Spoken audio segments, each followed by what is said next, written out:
हर साल हम तुलसी विवाह एक ऐसे श्राप के कारण मनाते हैं जिसके बारे में आज तक बहुत कम लोग जानते हैं। तो आइए जानते हैं उसकी असली वजह के बारे में। माता तुलसी का वास्तविक नाम था वृंदा। उनका विवाह एक पराक्रमी असुर जलंधर से हुआ था। माता वृंदा भगवान विष्णु की परम भक्त थी और साथ ही एक अत्यंत पतिव्रता नारी भी। लेकिन उनका पति जलंधर तीनों लोकों में अत्याचार और आतंक फैलाने लगा, जिससे देवता भी भयभीत हो उठे। कहा जाता है जलंधर का जन्म भगवान शिव के क्रोध की अग्नि से हुआ था। समय के साथ वही जलंधर शक्तिशाली असुर बन गया और उसका विवाह भगवान विष्णु की भक्त वृंदा से हुआ। पर जैसे जैसे शक्ति बढ़ी, अहंकार भी बढ़ता गया।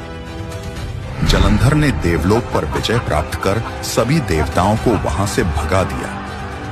देवताओं ने जब कोई उपाय नहीं देखा तो वे भगवान विष्णु के पास पहुंचे और अपनी व्यथा सुनाई।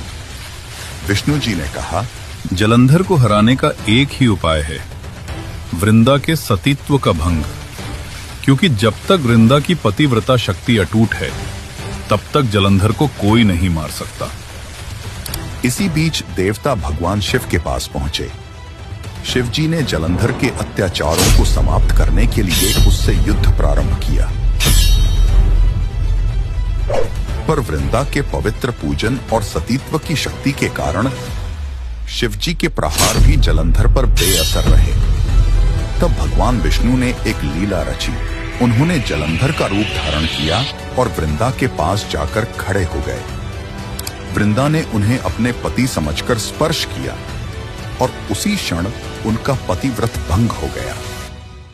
जैसे ही वृंदा का पतिव्रत टूटा, जलंधर की सारी शक्तियां क्षीण हो गईं। युद्ध में वो भगवान शिव से परास्त हुआ और शिवजी ने त्रिशूल से उसका वध कर दिया। जब वृंदा को सच्चाई का पता चला तो वे क्रोधित और व्यथित हो उठी। उन्होंने भगवान विष्णु को श्राप दिया, तुम पत्थर के हो जाओ, तुमने अपने भक्त के साथ छल किया। अपने भक्त के श्राप का मान रखने के लिए भगवान विष्णु शालिग्राम रूप में पत्थर बन गए और वृंदा अपने पति की चिता में जलकर सती हो गईं।